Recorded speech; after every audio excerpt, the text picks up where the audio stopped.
வணக்கம் நேயர்களே, எதிரும் புதிரும் நிகழ்ச்சிக்கு உங்களை வரவேற்பதில் மிக்க மகிழ்ச்சி. முதலில் இன்றைய முக்கிய செய்திகள். வேலூர் அருகே 6ஆம் வகுப்பு பள்ளி மாணவி பாலியல் முயற்சியில் கொல்லப்பட்ட வழக்கில் 10ஆம் வகுப்பு மாணவர் ஒருவர் கைது செய்யப்பட்டார். இன்று அங்கு பல கிராமங்களில் பதற்றம் நிலவியது. பள்ளிகள் இயங்கவில்லை, கடைகள் மூடப்பட்டன. மதமாற்ற பிரச்சனையை முன்வைத்து மாநிலங்களவையில் இன்றும் எதிர்க்கட்சிகள் அமளியில் ஈடுபட்டன. அவை ஒத்திவைக்கப்பட்டது. கிறிஸ்துமஸ் விடுமுறை ரத்து செய்யப்படவில்லை என்று அமைச்சர் வெங்கையா நாயுடு கூறினார். நெல்லுக்கான குறைந்தபட்ச கொள்முதல் விலையை தமிழக அரசு உயர்த்தியிருக்கிறது. அறுவடை காலம் நெருங்குவதையொட்டிய டெல்டா மாவட்டங்களில் மேலும் கூடுதல் கொள்முதல் நிலையங்கள் அமைக்கப்படவிருக்கின்றன. தமிழகத்தில் மகளிர் சுய உதவி குழுக்களை ரத்து செய்ய மத்திய அரசு முடிவு செய்திருப்பதாக வெளியான செய்தி அதிர்ச்சி அளிப்பதாக திமுக தலைவர் கருணாநிதி தெரிவித்திருக்கிறார். இதனை தடுக்க தமிழக அரசு நடவடிக்கை எடுக்க வேண்டும் என்று அவர் கேட்டுக் கொண்டிருக்கிறார். தமிழகத்தில் மின்கட்டண உயர்வை எதிர்த்து மின்கட்டணம் செலுத்தாத போராட்டம் நடத்தப்படும் என்று தமிழக காங்கிரஸ் தலைவர் EVK இளங்கோவன் கூறியிருக்கிறார். சென்னையில் அவர் தலைமையில் இன்று ஆர்ப்பாட்டம் நடைபெற்றது. புதுச்சேரி அரவிந்தர் ஆசிரமத்திற்கு எதிராக பாலியல் புகார் கூறிய 5 பெண்கள் தற்கொலை மிரட்டல் விடுத்தார்கள். அவர்களை காவல்துறையினர் சமாதானப்படுத்தி மீட்டார்கள். இந்தியாவில் பள்ளிகள், வணிக வளாகங்களில் பாதுகாப்பு பலப்படுத்தப்பட்டுள்ளது. பாகிஸ்தானில் நடந்த பயங்கரவாத தாக்குதலின் எதிரொலியாக மாநில அரசுகளுக்கு மத்திய அரசு அறிவுறுத்தல் அனுப்பியிருக்கிறது. GSLV Mark 3 ராக்கெட் நாளை காலை விண்ணில் பாய்கிறது. இதற்கான கவுண்ட் டவுன் துவங்கிவிட்டது. விண்ணுக்கு மனிதனை அனுப்பும் திட்டத்திற்கான மாதிரி கோளை இந்த ராக்கெட் விண்ணில் செலுத்தும். வங்கக்கடலில் உருவான காற்றழுத்த தாழ்வு நிலை காரணமாக தமிழகத்தின் பல்வேறு பகுதிகளில் பரவலாக மழை பெய்து வருகிறது. இன்னும் 2 நாட்களுக்கு மழை நீடிக்கக்கூடும். இன்று பங்குச்சந்தை சரிந்தது. சென்செக்ஸ் 71.31 புள்ளிகளும், நிப்டி 37.80 புள்ளிகளும் சரிந்தன. ITC பங்குகள் விலை சரிந்தன. இவை இன்றைய முக்கிய செய்திகள். மதமாற்ற பிரச்சனை தொடர்பாக பிரதமர் கருத்து சொல்ல வேண்டும் என்று கூறி நாடாளுமன்ற மாநிலங்களவையில் எதிர்க்கட்சிகள் அமளியில் ஈடுபட்டதால் அவை ஒத்திவைக்கப்பட்டது. ஆக்ராவில் சமீபத்தில் 200 இஸ்லாமியர்கள் இந்து மதத்திற்கு மாற்றப்பட்டார்கள். இதற்கு சங் பரிவார் அமைப்புகள் காரணமாக இருந்தன என்று தொடர்ந்து புகார்கள் எழுந்த வண்ணம் இருக்கின்றன. ஏன் மதமாற்றம் நிகழ்கிறது? யார் மதமாற்றம் செய்கிறார்கள்? மதமாற்றம் தேவையா? மதமாற்றம் உரிமையா? மதமாற்றத்திற்கு பின்னணி என்ன? மதமாற்ற தடை சட்டம் தேவையா? மதம் ஒரு அரசியலாக தொடருமா? இதை பற்றிலாம் பேசுவதற்காக இந்திய தௌஹீத் ஜமாத் தலைவர் திரு SM பாக்கர் அவர்களும், இந்து முன்னணி அமைப்பை சேர்ந்த திரு பால கௌதமன் அவர்களும், தனி தமிழர் சேனை சேர்ந்த திரு நகைமுகன் அவர்களும் இங்கு வந்திருக்கார்கள். வணக்கம் திரு SM பாக்கர். வணக்கம் திரு பாலகௌதமன். வணக்கம் திரு நகைமுகன். வணக்கம் திரு பாலகௌதமன். ஆக்ராவில் 200 இஸ்லாமியர்கள் இந்து மதத்திற்கு மதமாற்றம் செய்யப்பட்டார்கள். கட்டாயப்படுத்தி மதமாற்றம் செய்யப்பட்டார்கள். ஆசை வார்த்தை கூறப்பட்டு மதமாற்றம் செய்யப்பட்டார்கள் என்று தொடர்ந்து புகார்கள் எழுந்தவண்ணம் உள்ளன. ஏன் சங் பரிவார் அமைப்புகள் இப்போது மதமாற்றத்தில் இறங்கி இருக்கின்றன? சங் பரிவார் அமைப்பு ஒன்றும் மதம் மாற்றலை. ஆசை வார்த்தைக்காக மதம் மாற்றப்பட்டார்கள் அப்படின்னு சொல்லி இதில் ஒரு பக்கத்தில் நீங்கள் ரிப்போர்ட் பண்ணால் கூட அதே டிவி சேனலில் வேற ஒரு பொம்பளைகிட்ட அதே அவங்க கேட்கும்போது அந்த பொண்ணு என்ன சொல்கிறாங்க, அப்படி ஒன்றும் இல்லை, எங்களுக்கு காசு ஒன்றும் தரலைன்னு அந்த பொம்பளையே சொல்கிறது ஒன்று. அதனால் இது ஏதோ ஆசை வார்த்தையை கேட்டு இவர்கள் மதம் மாற்றுகிறார்கள் அப்படின்னு சொல்லக்கூடியது முதல்ல அப்பட்டமான பொய். ரெண்டாவது என்னென்னா, 200 பேர் மதம் மாறியதற்காக ஆசை வார்த்தையை காட்டி மதம் மாற்றுகிறீர்கள் அப்படின்னு சொல்லி இன்றைக்கி நீங்கள் ஒரு டிபேட் வைக்கிறீங்க. இதே இந்தியாவுக்குள்ள இந்த நாடு அறுவடைக்காக காத்து கொண்டிருக்கிறது அப்படின்னு போப் சொல்லும்போது இந்த டிஸ்கஷனோ இந்த டிபேட்டோ மதமாற்றத்தை சம்பந்தமாக இந்த நாட்டில் எழுப்பப்படவில்லை. ஏன் சொல்றேன். ரெண்டாவது, தமிழ்நாடு டெவலப்மெண்ட் ஃபவுண்டேஷன் ட்ரஸ்ட் அப்படின்னு ஒன்று வச்சிருக்காங்க. முஸ்லீம்கள் வைத்திருக்கிறார்கள். எப்படியெல்லாம் மதம் மாற்றுகிறார்கள். அதில் இன்னும் சொல்ல போனால் அதுக்காக ஒரு ஃபண்ட்ரைசிங்க்கு ஒரு CD போட்டிருக்காங்க. இந்த CDயோட காப்பி என் கையில் இருக்க வேண்டாம், எனக்குள்ள இதில் மொபைலில் நான் அதை ஸ்டோர் பண்ணி வச்சுருக்க வேண்டாம், நீங்கள் பேன் பண்ணால் உங்களுக்கு வச்சு காட்டுறேன். ஹிந்து கோவில்களுக்கு முன்னாடி போய் இந்துக்களை மதம் மாற்றக்கூடியது எல்லாமே அதில் இருக்குது. அவங்க பைசா வாங்குறதுக்கு வெளிநாட்டுக்காக அந்த இதை வச்சுருக்காங்க. ரெண்டாவது, இந்த நாடு பிரிவினையாகும் போது இந்த நாட்டில் இருந்தது 3 கோடி முஸ்லீம்கள். இன்றைக்கி இந்த நாட்டில் எவ்வளோ முஸ்லீம்கள் இருக்காங்க எண்ணிக்கையில் பார்த்தா? அப்போது ஒரு 200 பேர் தாய்மதம் திரும்புவது உங்களுக்கு மதமாற்றம். ஒரு 200 பேர் என்று ஏன் கூறுகிறீர்கள்? இல்லை, நான் சொல்கிறேன் 200 பேர். இரண்டாம் முறை நீங்கள் கூறிவிட்டீர்கள். சொல்கிறேன் 200 பேர் எங்கக்கூடியவர்கள் தாய்மதம் திரும்புகிறார்கள். அதில் எந்த ஃபோர்ஸோ ஃப்ராடுலண்ட் மீன்ஸோ இல்லைங்கக்கூடியது அவர்களே டிவியில் சொல்லியாச்சு. அதுக்கப்புறம் இந்த டிபேட் இங்கே கொண்டு வருவதற்கு காரணமே என்னன்னா, மதத்தை வைத்து அரசியல் நடத்த வேண்டும் என்ற நோக்கம் அரசியல் கட்சிகளுக்கும் முஸ்லீம் கிறிஸ்தவர்கள் ஓட்டை பெற வேண்டும் என்ற நிர்பந்தத்திற்காக இந்த அரசியல் கட்சிகளும் இந்த விஷயத்தை வந்து they are keeping the pot boiling. இந்த விஷயத்தை அரசியல் உள்நோக்கத்திற்காக பயன்படுத்துகிறார்கள் என்று நீங்கள் கூறுகிறீர்கள். ஆமா. ஆனால் என்ன நோக்கத்திற்காக 200 பேரையோ அல்லது அதிகாரியில் 5000 பேர் அது 8000 பேர் மதமாற்றம் செய்யப்படுவார்கள் என்ற அறிவிப்பு வெளியிடப்பட்டது? அதற்கு என்ன காரணம்? மதம் மாற்றப்படுவார்கள் எந்த இடத்திலையுமே வெளியிடவில்லை. தாய் மதம் திருப்பும் நிகழ்ச்சி என்றுதான் சொல்லப்பட்டிருக்கிறது. நம்பர் 1. தாய்மதம் திரும்ப வேண்டும் என்கிறீர்களா? ஆமா, கண்டிப்பா தாய்மதம் திரும்பித்தான் ஆகணும். தாய்மதம் திரும்புவதற்கான நிகழ்ச்சிகள் நடக்க வேண்டும் என்று கூறுகிறீர்களா? கண்டிப்பா நடந்தே ஆகணும். இந்த நாட்டில் தாய்மதம் திரும்ப வேண்டுமா? கண்டிப்பா திரும்பியா. ஏன் திரும்ப வேண்டும்? ரெண்டே விஷயத்தினால நான் சொல்றேன்.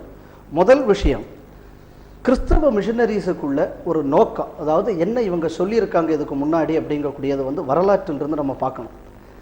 முதல்ல எல்லா கிறிஸ்தவ சபைகளின் நோக்கமே இயேசுவின் புகழை பரப்புவதற்காகத்தான். இது நான் சொல்லலைங்க. 2001 வருஷம் அருள்தாஸ் ஜேம்ஸ் என்ன சொல்றாரு அப்படின்னா, அப்போ அவர் பேராயராக இருந்தார், மயிலாப்பூர் பேராயராக இருக்கும்போது, கிறிஸ்தவ நிறுவனங்களின் நோக்கமே இயேசுவின் புகழை பரப்புவதற்காகத்தான் அப்படின்னு சொல்றாரு. அதாவது இது ஒரு திட்டமிட்ட மதமாற்றம். டிஎன்டி இதுல இருந்து இப்போ வந்து புதுசா வந்து தமிழ்நாடு டெவலப்மெண்ட் ஃபவுண்டேஷன்ல வந்து டார்கெட் வச்சு மதம் மாத்துறாங்க. இந்த மதம் மாற்றத்தின் நோக்கமே என்ன அப்படின்னு சொன்னா, இந்த நாட்டை உருத்தெரிவாகாமல் மாற்றுவதற்காகத்தான் இந்த மதம் மாற்றமே செய்யப்படுகிறது. சரி சரி திரு பாக்கர், ஒரு 200 பேரை தாய் மதத்திற்கு திருப்பினால் என்ன? முதல்ல தாய் மதம் என்றாலே அப்படி பார்த்தா இஸ்லாத்துக்கு தான் தரணும். ஏன்னு சொன்னீங்கன்னா, இஸ்லாத்துல தான் வந்து ஆரிஜின் இருக்கு. ஆரம்பமே வந்து ஏடம் ஏவால் இருந்து கிறிஸ்தவர்கள் சொல்லுவார்கள், நாங்கள் ஆதம் அவ்வான்னு சொல்லுவோம். சகோதரர் பாலர் இவர் சொல்ற மாதிரி, கௌதமன் சொல்ற மாதிரி பார்த்தா சிவனும் சக்தியும் கூட, ஏன்னா போய் நிற்கிறது அங்கே தான் நிற்கும். நாங்கள் சொல்வது மதம் மாறுவதாக இருந்தால் மதமாற்றம் என்பதை விட இஸ்லாம் சொல்வது மனமாற்றம் தான். மதம் மாறுவது என்பது அது மதமாக இருந்தால் தானே. இஸ்லாம் என்பது மதமே அல்ல, ஒரு மார்க்கம், வே, நல்ல வழி, இந்த பக்கம் வாங்க அப்படின்னு கூப்பிட முடியுமே தவிர இதில் நிர்பந்திக்க முடியாது. அவர் ஏதோ ஒரு ஃபவுண்டேஷன், ஒரு ட்ரஸ்ட் வச்சுருக்காங்க, அதை வச்சு மதம் மாற்றுறாங்க அப்படின்றாரு. எனக்கு என்னது புரியலை, அது என்ன ட்ரஸ்ட்டுன்னு எனக்கு விளங்கலை. நானும் கூட கொஞ்சம் பார்க்கணும், அந்த சீடிலாம் பார்க்கணும். அப்படி இங்கேருந்து படம் பிடித்து அங்கே எடுத்துக்கொண்டு போய் காமிக்கிறார்கள் அப்படிங்கிறதெல்லாம் வந்து ஒரு புதுமையாகப்படுகிறது. ஆனால் இருந்தாலும் கூட இஸ்லாத்தை பொறுத்த மாத்திரத்தில் அருமையான குர்ஆனுடைய வேர்டிங் உண்டு. லா இக்ரஹு திக்கி இந்த பித்தீன் என்பார்கள். அதாவது இந்த மார்க்கத்தில் நிர்பந்தம் இல்லை, யாரு வேண்டுமானாலும் கடைபிடிக்கலாம். முடியல, தேவையில்லைங்கிறியா, நீ போயிடு. அதை பத்தி எந்த கட்டுப்பாடும் இங்கே இல்லை, எந்த கம்பல்சரியும் இங்கே இல்லை. அதே போல அவர் தாய் மதம்ங்கிறார். தாய் மதம் என்றாலே ஒன்றே குலம் ஒருவனே தேவன் தான் தாய் மதம். அதுதான் திராவிடம் சொன்னது. இங்கே வந்தவர்கள் யார் சொன்னார்கள் என்பது உலகத்துக்கு தெரியும், வரலாற்றுக்கு தெரியும், வரலாற்று தெரிஞ்ச நம்மளுடைய தோழர் அவர்களுக்கு தெரியும். இது வந்து எங்கிருந்து வந்தது என்பது தெரியும், எங்கிருந்து உள்ளே வந்தது என்பது தெரியும். தாய் மதம் என்றால் திராவிட மதம். திராவிட மதம் என்ன சொல்லுது? ஒன்றே குலம் ஒருவனே தேவன். அதைத்தான் வலியுறுத்தி சொல்லுது. அதான் இஸ்லாம் சொல்லுது. Very simple. சரி, நீங்கள் சொன்னீர்கள் இஸ்லாமத்தில் கட்டுப்பாடுகள் இல்லை. ஆமா, நம்பினால் கட்டாயம் இல்லை. சரி, திரும்பி சென்றால் அதில் என்ன குறைபாடு இருக்கிறது? திரும்பி சென்றால் எந்த குறைபாடுகளும் இல்லை. அவங்க நீங்களே சொல்றீங்க கட்டாய மத மாற்றம் அப்படிங்கிறீங்க. அவங்க கூட்டு போறவங்க எல்லாம் அவர் சொல்றாரு, ஒரு பெண்மணி சொன்னாரு, அதிலேயே கிட்டத்தட்ட 24 பேரிடம் பேட்டி கேட்கப்படுகிறது. அந்த ஒரு பெண்மணி எங்கன்னு நான் மிஸ் பண்ணிட்டேன்னு தெரியல, எதுல சொன்னாங்கன்னு எனக்கு தெரியல, அதை மென்ஷன் பண்ண அதை பார்க்கணும்.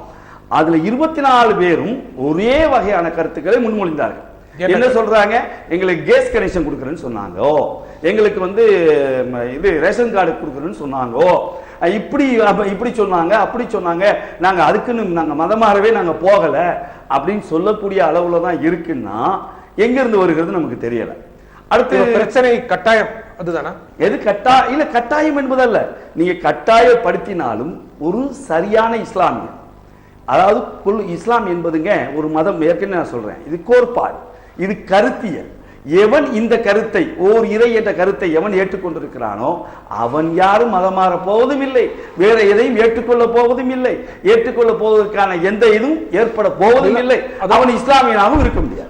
அவர் மதம் மாறினதை பற்றி கவலையிலே அதுக்கு முன்னுமே கிடையாதுங்க. அவன் இஸ்லாத்திலே இல்லைன்னு அர்த்தம். அப்ப எதற்காக பிரச்சனை எழுப்பப்படுகிறது? பிரச்சனை எழுப்பப்படுவது நாங்கள் அல்ல, பிரச்சனை எழுப்பி கொண்டிருப்பது அவர் சொன்ன மாதிரி அரசியல் கட்சிகள் எழுப்புறாங்க. உங்களுக்கு பிரச்சனை இல்லை.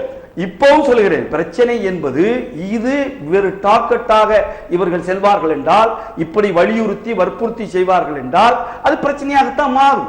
சரி சரி திரு நகைமுகன், ஏன் மதம் மாற்றப்படுகிறது? திரு பாலகோதன் கூறினார், ஒரு 200 பேர் தாய் மதம் திரும்பினால் என்ன? அவர் திரும்பி கொண்டு போகட்டும் என்று திரு பாக்கர் கூறுகிறார். தாய் மதம் திரும்பினால் என்ன? அவர் பாக்கர் சொன்ன மாதிரி தாய் மதம் எதுங்கிறதே ஒரு சர்ச்சைக்குரியது. என்ன சர்ச்சை இருக்கிறது சொல்லுங்க. முதல்ல இல்லை, ஒவ்வொருத்தருக்கும் ஒரு தாய் வேறையா இருக்கலாம். தாய் மொழின்னு சொல்கிறோம், ஒரு தாய்மொழி எல்லாருக்கும் இருக்கு. அது மாதிரி தாய் அப்படின்னு வந்தாச்சுன்னா தாய் நாடு ஒன்று இந்தியாவுக்கு ஒன்றா இருக்கலாம். இந்தியாங்கிறது தாய் மொழி மாறுபடுற மாதிரி தாய் மதமும் மாறுபடும். அது ஒன்று. இன்னொன்று வந்து நம்ம வாழ்கிறது ஜனநாயக நாடு. இங்கே நியூமெரிக்கல் ஸ்ட்ரென்த் தான் முக்கியம். எல்லாத்துக்குமே ஆட்சியை பிடிக்கிறது, எல்லாத்துக்குமே நியூமெரிக்கல் ஸ்ட்ரென்த் அவசியம். அந்த ஸ்ட்ரென்த்தை அதிகப்படுத்திக்கிறதுக்காக ஒவ்வொருத்தரும் ஒரு முயற்சி பண்ணுவாங்க. ஒவ்வொரு காலகட்டத்தில் ஒருத்தருக்கு வாய்ப்பு கிடைக்கும். அது மாதிரி பண்ணும்போது ஒரு காலகட்டத்தில் வந்து இப்போ மீனாட்சிபுரத்தில் இஸ்லாத்துக்கு மாறினாங்க, தலித்துகள் மாறினாங்க. ஒரு காலகட்டத்தில் நெல்லை மாவட்டத்தில் அப்போது பிரச்சனையானது அது. இப்போ வந்து இந்து மத தாய் மதம் திரும்ப இந்து மதத்துக்கு மாறுறாங்க. பல இடங்களில் ரொம்ப சத்தமில்லாமல் கிறிஸ்டியானிட்டிக்கு மாறிக்கிட்டு இருக்காங்க. அது ஒரு பெரிய பிரச்சனை ஆக்கப்படுறதே இல்லை. என்னை பொறுத்த வரைக்கும் இந்த இஸ்லாம் இந்து வரும்போது தான் பிரச்சனை ஆகுது தவிர அந்த பக்கத்தில் யாரும் பார்வை திருப்பறது இல்லை. அது ஒரு பக்கம் நடந்துகிட்டே தான் இருக்கு. அலிகரில் நடக்க போகின்றதாக சொல்லப்பட்ட நிகழ்ச்சியில் கிட்டத்தட்ட 5000 முதல் 8000 கிறிஸ்தவர்கள் இந்து மதத்திற்கு திரும்புவார்கள் என்றுதான் சொல்லப்பட்டது. கிறிஸ்தவர்கள் ஏற்கனவே பெரும்பாலும் எப்படி இருக்காங்கன்னா, நம்முடைய அனுபவத்தில் கிறிஸ்தவர்கள் சர்ச்சில் ஒரு பேர் வச்சிருக்காங்க, தேர்தலில் நிற்கிறதுக்கு ஒரு இந்து பேர் வச்சிருக்காங்க, ஒரே நபர்களே. இதே மாதிரி பல பேர் இருக்காங்க. அது சலுகைக்காக ஒரு மதம், சலுகைக்காக ஒரு ஜாதி. மதம் சலுகைக்காகவா? இல்ல, மதம் ஜாதி தான் சலுகைக்காக முதல்ல. சரி. மதம் என்பது அரசியலுக்காக. சரி. மதம் அரசியல். மதம் வந்து நியூமெரிக்கல் ஸ்ட்ரென்த் வச்சு முடிவு பண்ணுது. சரி. மதம் என்பது நியூமெரிக்கல் ஸ்ட்ரென்த் முக்கியமா. இங்க வந்து இப்ப இவங்க தரப்புல இருந்து நாங்க 80 விழுக்காடு இருக்கோம்னு சொல்லுவாங்க. அதை அவங்க பலமா கருதி சொல்லலாம். இப்ப கம்யூனிஸ்ட் என்ன சொல்லுவாங்கன்னா, தங்கிட்டு தாங்க தான் அதிகம் காட்டுறதுக்கு ஒர்க்கிங் கிளாஸ் தான் உலகத்தில் அதிகம், இந்தியாவில் அதிகம் அப்படின்னு சொல்லுவாங்க. இப்போ மாயாவதி கன்சிடம்லாம் பகுஜன் சமாஜ், நாங்கள் தான் அதிகம், பேக்வேர்டெல்லாம் சேர்த்தா நாங்கள் தான் அதிகம். ஒவ்வொருத்தரும் தாங்க தான் அதிகம்னு காட்டிக்கிறதுக்கு ஜனநாயகத்தில் முயற்சி பண்ணுவாங்க அரசியல் ரீதியாக. ஒரு தோழர் சொல்கிற மாதிரி இந்த பிரச்சனையை முஸ்லீம்கள் எழுப்புறதை விட காங்கிரஸும் கம்யூனிஸ்டும் தான் அதிகமாக எழுப்புறாங்க பார்லிமெண்ட்டில். ஏன்னா அவங்களுக்கு வந்து ஒரு பேஸ் அடிபடுது. உதாரணமாக பார்த்தீங்கன்னா, என்ன பேஸ் அடிபடுது? இப்போ வெஸ்ட் பெங்காலில் கம்யூனிஸ்ட் ஒரு ஆதிக்கம் உள்ள இப்போ தோற்றுருந்தா கூட அவங்களுக்குன்னு ஒரு பேசிக் ஸ்ட்ரென்த் இருக்குது. இது மாதிரி கேரளாவில் பேசிக் ஸ்ட்ரென்த் இருக்குது. இங்கெல்லாம் பார்த்தீங்கன்னா முஸ்லீம்கள் கணிசமாக வாழ்கிற ஸ்டேட்டில் தான், எக்ஸப்ட் ஜம்மு காஷ்மீர், இந்தியாவில் கம்யூனிஸ்டுகள் அதிகமாக இருக்குது, ஆதிக்கம் செலுத்துகிறாங்க. அவங்களுடைய ஓட் பேங்க் அது மாறி இருக்குது. இவங்க ஆன்டி இந்துவிசம் பேசுகிறதுனால கேரளா வெஸ்ட் பெங்கால் எல்லாம் கம்யூனிஸ்டத்தை ஏற்றுக்கிறாத முஸ்லீம்கள் கூட கம்யூனிஸ்டுக்கு ஓட்டு போடுறாங்க. அவங்கெல்லாம் பாதிக்கப்படக்கூடாதுங்கிற எண்ணம் கம்யூனிஸ்டுகளுக்கு. அதான் எச்சூரி குதிக்கிறார் அப்படி. ஸோ காங்கிரஸே ஏற்கனவே தெரிஞ்சது தான். என்ன காங்கிரஸ் தலைமையே வந்து ஒரு இந்து அல்லாத வெளிநாட்டு தலைமை இருக்குது. அதனால் அவங்க அதை பேசித்தான் ஆகணும். அதனால் இங்கே வந்து நடக்கிற போட்டி வந்து மதத்துக்கானது அல்ல. தோழர் சொன்ன மாதிரி அரசியலுக்காக தங்களுடைய நியூமெரிக்கல் ஸ்ட்ரென்த் அதிகப்படுத்தி காட்டிக்கிறது நடக்கிற போட்டி. யாருக்கு எண்ணிக்கை அதிகம் என்பதற்காக நடக்கின்ற இழுபறியாது. நிச்சயமா யாருக்கு ஸ்ட்ரென்த் அதிகம், நாங்கள் சொல்றதை நீங்க கேட்கணும், நாங்க தான் பெரும்பான்மை, மெஜாரிட்டிஸ் டெமோக்ரஸி, நாங்க தான் பெரும்பான்மைன்னு காட்டுறதுக்கு. அப்ப அரசியல் கட்சி தான் மாற்றுகின்றனவா? அரசியல் கட்சிகள் மாற்றல. சரி. அரசியல் கட்சிகள் தான் இதை பெரிதுபடுத்துகின்றன. மாற்றுவது வாழ்வியல். மாற்றுவது யார்? இப்ப கேஸ் மாத்துறது, கேஸ் வேணுங்கிறதோ இல்ல வெளிநாட்டு வேலை தர்றேங்கிறதோ வேற சர்ச்சை வேலை தர்றேங்கிறதெல்லாம் அன்றாட வாழ்வியல். அவனுக்கு ஒன்று இயலாமையின் காரணமாக நிறைய பேர் மாறுறாங்க. தவிர எந்த பெரிய பணக்காரனும் வசதி வாய்ப்பு உள்ளவன் மாறுறதில்லை. இயலாமை காரணமாக தான் மதம் மாறுகிறது. இயலாமையின் காரணமாகத்தான் மாறுறாங்க. எந்த மதத்திலும் எந்த மதத்துக்கு மாறுறாலும் அடிப்படை இயலாமை தான். நம்பிக்கை அல்ல. நம்பிக்கை இல்லை. ஏழ்மையும் வறுமையும் இயலாமையும் தான் மதமாற்றத்துக்கு இங்கே வித்திருக்கின்றன. அவர்கள் கூறுவது போல இதில் ஏதோ ஒரு வகையில் ஒரு தீர்வு கிடைக்கும், நிம்மதி கிடைக்கும் என்பதெல்லாம் இல்லை. இல்லவே இல்லை. தேவைக்காகத்தான் மதம். கேஸ் இல்லாம நிம்மதி இழந்திருப்பேன், கேஸ் கிடைச்சா நிம்மதியா இருப்பேன். கேஸ் கிடைச்சா போது மதம் மாறுவாங்க. அவனுக்கு அன்றைக்கு நிம்மதி கிடைக்குது. சரி. வாழ்வியல், இது வாழ்வியல் பிரச்சனையே தவிர சரி பெரிய கொள்கை பிரச்சனையோ பெரிய மத பிரச்சனையோ பெரிய கடவுள் பிரச்சனையோ அல்ல. சரி. அது கேஸ் கொடுப்பது என்பது கூட எங்களை ஏமாற்றி அழைத்து சென்றார்கள் தான் அவங்க குற்றச்சாட்டு வைக்கிறாங்க. மதம் மாற்றுவதற்காக எங்களை கூட்டு போல, கேஸ் கொடுக்குறேன்னு சொன்னாங்க, ரேஷன் கார்டு கொடுக்குறேன்னு சொன்னாங்க, அதுக்காக நாங்க போனோம் அப்படிங்கிறது ஏதோ லாபம் கருதி. ஆமா போனோம். ஆனா வந்து மதமாற்றத்துக்காக போகல. அதனால காமிங்க குடுக்குறேன்னு சொல்லி கூட்டு போனோம். மதமாற்றம்ங்கிறதுக்கும் கட்டாயம் மதமாற்றம்ங்கிறதுக்கும் ஒரு ரொம்ப தின் லைன். மதமாற்றம் என்பது ஒரு கேஸ் மாற்றம் தான். அதனால ஒரு தின் லைன் தான். லாபம் கருதி மாறுவதே தவிர சரி பெரிய கொள்கை ரீதியான இறை நம்பிக்கையின் மீதான காரணம் அல்ல. ஒரே எண்ணெய் வைத்துக் கொண்டு செல்பேசி நிறுவனங்களை மாற்றிக் கொள்வது போல என்று நீங்கள் கூறுகிறீர்கள். சரி, திரு பாலகௌதமன், ஏன் மதம் மாறுகிறார்கள்? முதல்ல அதுக்கு முன்னாடி நான் 2 விஷயத்தை முதல்ல விளக்கி ஆகணும். சொல்ல. அண்ணன் பார்க்குற ஒரு விஷயம் சொன்னாங்க. என்ன சொன்னாங்க அப்படின்னு சொன்னால், அது ஒரு மார்க்கம், அது மதமே அல்ல. ரெண்டாவது ஒரு பாயிண்ட் அவர் என்ன சொன்னார் அப்படின்னு சொன்னால், ஒருத்தர் இருக்கிறதாலும் இல்லாவிட்டாலும் அவனை பற்றின கவலை எங்களுக்கு இல்லாமல் மாறி போகிறத பற்றின. இந்த இடத்துல அவருக்கு தெரிஞ்ச ஒரு விஷயத்தை நான் வந்து கோட் பண்ண விரும்புகிறேன். என்ன அப்படின்னா, குரானில் 9வது சூறால 5வது ஆயத்து ரொம்ப தெளிவாக நான் சொல்லியிருக்காங்க. என்னன்னா, சங்கை மிக்க மாதங்கள், அதாவது இந்த 4 மாதங்கள் கழிந்து விட்டால் முஷ்ரிக்குகளை கண்ட இடங்களில் வெட்டுங்கள். முஷ்ரிக்குகள் அப்படின்னு சொன்னால் ஒரு இறைவனுக்கு மேற்பட்ட இறைவனை துதிக்கக்கூடியவர்களை வெட்டுங்கள், அவர்களை பிடியுங்கள், அவர்களை முற்றுகையிடுங்கள், ஒவ்வொரு பதுங்கன்மத்திலும் அவர்களை குறிவைத்து உட்கார்ந்திருங்கள். ஆனால் அவர்கள் மனம் திரும்பி தம் பாவங்களில் இருந்து தவ்வா செய்து மீண்டும் தொழுகையையும் கடைபிடித்து ஜக்காத்து முறைப்படி கொடுத்து வருவார்களேயானால் அவர்கள் வழியில் விட்டு விடுங்கள். நிச்சயமாக அல்லாஹ் மிகவும் மன்னிப்புக்குரியவர். இது 9வது சூரா 5வது ஆயத்து. இப்போ நீங்கள் ஒரு கேள்வி கேட்டீங்க, மாறியாச்சுன்னா என்ன அப்படின்னு கேட்டீங்க. மாறியாச்சுன்னா அவர்களை வெட்டி விடுங்கள்னு சொல்லக்கூடியது நம்பிக்கை. ஒரு நிமிஷம் நான் நீங்க பேசும்போது நான் நீங்க பேசும்போது நான் முடிச்சோட நீங்க மறுத்துங்க, தப்பு கிடையாது. ஒண்ணு, அதனால இது ரொம்ப தெளிவாக சொல்லப்பட்டிருக்கிறது. இந்த தாய்மதம் திருப்புவதற்கு ஏன் முஸ்லீம்கள் எதிர்ப்பு தெரிவிக்காங்கிறதுக்கு ஒண்ணு, அந்த டிஎன்டிஎஃப் வேணும் அப்படின்னு சொன்னாங்க. நான் இப்போ காட்டுறதுன்னா நான் இப்போ வேணா போட்டு காட்டுறேன். 2, 3வது விஷயம், ஐயா ஒரு விஷயம் சொன்னாங்க. என்ன அப்படின்னு சொன்னா, கேஸுக்காகவோ வேலைக்காகவோ தான் ஏழை எளியவர்கள் மாறுகிறார்கள், இயலாமை காரணமாக சொல்லி அதுக்கு வந்து ஜெனரலைஸ்டா அதுக்கு ஒரு இது சொல்றாங்க. இப்ப நம்ம கேள்வியே என்னன்னா, இயலாமை காரணமாக மாறுகிறார், இயலாமை காரணமாக ஏன் மதம் மாற்ற வேண்டும் கூடியதா என்னோட கேள்வி. ஏன் மாற்ற வேண்டும் நீங்கள் சொல்லுங்கள். இதுதான் 2 காரணம் தான். இந்த நாட்டுக்குள்ள வரலாற்றுல இருந்து 2 மறக்க முடியாத விஷயம் என்னன்னா, இந்த நாடு பிரிவினையானது 1947 மதத்தின் அடிப்படையில். இந்த மதம் மாற்றம் என்பதன் காரணமாகத்தான் இந்த பாரத நாடு துண்டாடப்பட்டது என்பதை நாம் மறந்துவிடக்கூடாது. நம்பர் 1. நம்பர் 2, ஏன் மதம் மாற்ற வேண்டும்னு சொல்லியாச்சுன்னா, என்னைக்கு இந்த நாட்டில் இருக்கக்கூடியவர்கள் மதம் எப்போ ஒவ்வொரு கிறிஸ்தவனும் என்று மதம் மாறுகிறானோ, இது வந்து இன்டர்நேஷனல் கிறிஸ்டியன் ரிவ்யூவுக்குள்ள ஒரு கோட்டேஷன், நான் இதை உங்களுக்கு வாசிக்கிறேன். இல்ல பிரிவினைக்கு காரணம் மதம் மாற்றம் கிடையாது சார். ஒரே இதுகளே கோட் பண்ண ஒரே ஒரு விஷயம் இல்ல, இது நீங்க அப்புறம் மறுங்க. நான் மறுக்கிறேன் சார். நீங்க பேசும்போது நான் குறுக்க பேசுறேன். மாற்றம் கிடையாது. ஒரே நிமிஷம், இது மனமாற்றம் ஒன்றும் கிடையாது சார். இதுல பச்சையா நான் சொல்றேன், இன்னைக்கு இந்த பிரச்சனை ஏன் வந்துகிட்டு இருக்கு அப்படின்னு சொன்னா, அன்னைக்கு இந்த நாட்டில் 1946 ஒரு தேர்தல் நடக்குது, 47க்கு முன்னாடி. அப்போ வந்து இந்த நாடு 2ஆக பிரிய வேண்டும் என்ற கோஷத்தோடு முஸ்லீம் லீக் களத்தில் இறங்குகிறது. இந்த நாடு பிரியக்கூடாது என்ற கோஷத்தோடு காங்கிரஸ் களத்தில் இறங்குகிறது. ஆனால் சென்னை மாகாணத்தில் இருக்கக்கூடிய 28 ஒதுக்கப்பட்ட முஸ்லீம் சீட்டுகளிலும் முஸ்லீம் லீக் ஜெயிக்கிறது தேர்தலில். தேர்தலோட டிமாண்டே என்னன்னா, தனிநாடு. இங்க உள்ள பாளையங்கோட்டை முஸ்லீமுக்கும் நம்ம பெண்ணாரம் முஸ்லீமுக்கும் வேலூர் முஸ்லீமுக்கும் பாகிஸ்தான் பிரிவினைக்கு என்ன சம்பந்தம்? என்ன சம்பந்தம் நினைக்கிறீங்க? இதுதான் அந்த மதத்தோடு. இது ஏன்னா தாருல் இஸ்லாம் தாருல் ஹராம், தாருல் இஸ்லாம் தாருல் ஹராம் அப்படின்னு சொன்னா, இஸ்லாமிய உலகம் இஸ்லாமியர் அல்லாத உலகம், இஸ்லாமிய உலகத்தை அடைய வேண்டும். இது வந்து நான் சொல்லல, ஒரு ஹதீஸ் இருக்கு. அந்த ஹதீஸையும் வேணா கோட் பண்றேன். 2 ஹதீஸ்ல இந்தியாவை எதிர்த்து போரிடணும்னு சொல்லி முகமது சொல்லக்கூடியது 2 ஹதீஸ்ல ரிப்போர்ட் ஆயிருக்கு.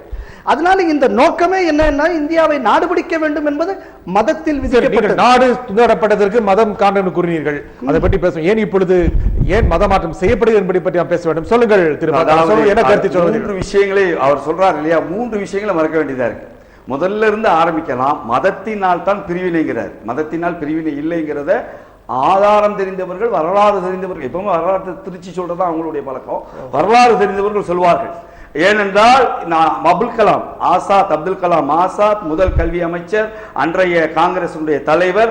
அவர் என்னுடைய டைரியை 30 ஆண்டு காலங்கள் கழித்து படிங்கிற, நான் இறந்ததுக்கு பின்பு 86 அந்த டைரி பிரித்து படிக்கப்படுகிறது. அந்த டைரியில் எழுதுறார், 1947 ஆகஸ்ட் மாதம் நான் இருந்தேன், காந்தி என்னோடு இருந்தார், வல்லபாய் படேல் இருந்தார், நேரு இருந்தார், எங்களோடு ஜின்னா இருந்தார், நான் காந்தி ஜின்னா 3 பேரும் அழுது கொண்டிருந்தோம். காந்தி சொன்னார் இந்த நாடு பிரியக்கூடாது என்று, மௌனமாக அழுது கொண்டிருந்தார் ஜின்னா. பிரிந்தே தீர வேண்டும் என்று சொன்னது நேருவும் பட்டேலும் என்று நான் சொல்லவில்லை. அந்த நேரத்தில் மிக முக்கியமான பொறுப்புல இருந்த கல்வி அமைச்சராகவும் இருந்த அப்துல் கலாம் ஆசாத்தினுடைய கூற்று ஒன்று. இரண்டாவது அவர் சொன்ன அந்த சூரத்துல் தௌபா என்று சொல்லக்கூடிய 9வது அத்தியாயத்திலிருந்து சில வசனங்களை எடுத்துக்கொண்டு சொன்னார். அந்த 9வது அத்தியாயத்தை எடுங்கள், முழுமையாக படிங்கள். அது எல்லாம் போர் சம்பந்தப்பட்டது. என்னை என் வீட்டை விட்டு வெளியேற்றக்கூடியவன், என்னை இஸ்லாம் இல்லாமல் ஆக்கக்கூடியவன், என் நம்பிக்கையை சிதைக்கக்கூடியவன், அவனோடு போரிடுங்கள். அதுக்கு ஃபுல்லா நான் வாசிக்க முடியும். நான் எடுத்துட்டு வந்து இப்ப குர்ஆன் இருக்கு என்கிட்ட, எடுத்துட்டு வந்து நான் வாசிக்கிறேன், ஃபுல்லா வாசிக்கிறேன். ஒரு போர்ல வந்தா இப்ப பாகிஸ்தானுக்கு இந்தியாவுக்கு போறீங்க, போர் வர்றப்ப பாகிஸ்தானுடைய எதிரிகளை விட்டு விடுங்கள் அப்படி நீங்க சொல்லிடுவீங்களா? கண்ட இடத்துல வெட்டடாமீங்க, எதிரியா போராமீங்க. அதானுங்க போர் தர்மம், அதுதானே. அப்புறம் எங்கே வருது நீங்க விட்டு வைக்க போறீங்க? அதுக்கும் இதுக்கும் சம்பந்தப்படுத்தக்கூடாது. ஒன்று.